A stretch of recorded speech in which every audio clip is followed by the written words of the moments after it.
નમસ્તે બાલ મિત્રો, મજામાં ને? કેમ છો બધા? અમારી ચેનલ જોવો છો ને સતત? જો આજે અમે તમને એક સરસ નવી એક્ટિવિટી શીખડાવવાના છીએ.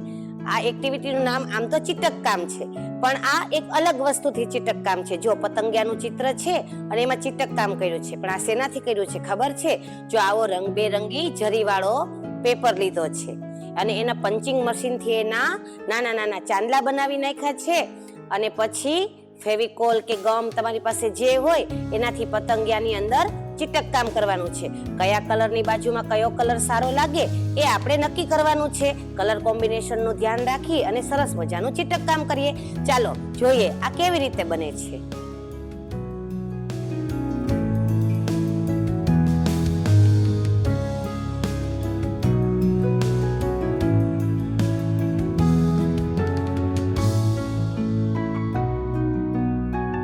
ધીમે ગુંદર લગાડવાનો અને એક એક ચાંદલો લઈ અને ચીટકારતા જવાનું.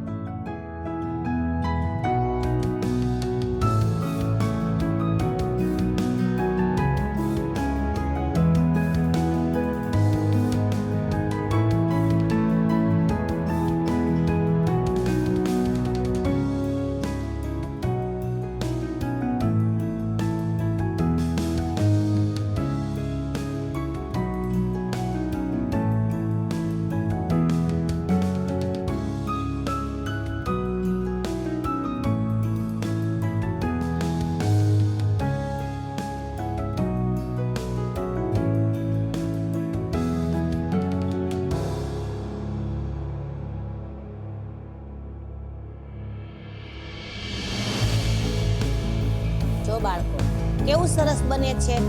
બે કલરથી કરી નાખ્યું છે.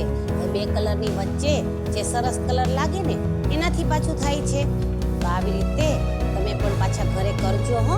મમ્મીને કહેજો આવો પેપર લાવી દે અથવા તો ચાંદલા લઈ આવે અને પછી આવું ગમે તે ચિત્ર લઈ અને સરસ મજાનું ચીટક કામ કરજો.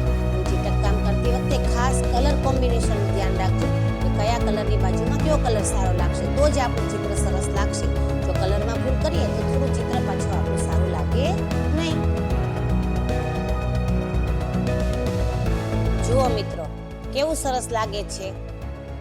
પિંકની બાજુમાં સ્કાય બ્લુની બાજુમાં ઓરેન્જ, વચ્ચે યલો, આવું કલર કોમ્બિનેશન કરી અને સરસ મજાનું પતંગિયું બની ગયું.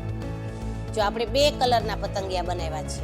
જુઓ આ બંને પતંગિયા, જુઓ બાલ મિત્રો કેવું સરસ બની ગયું. આ બંને પતંગિયા કેવા સરસ લાગે છે.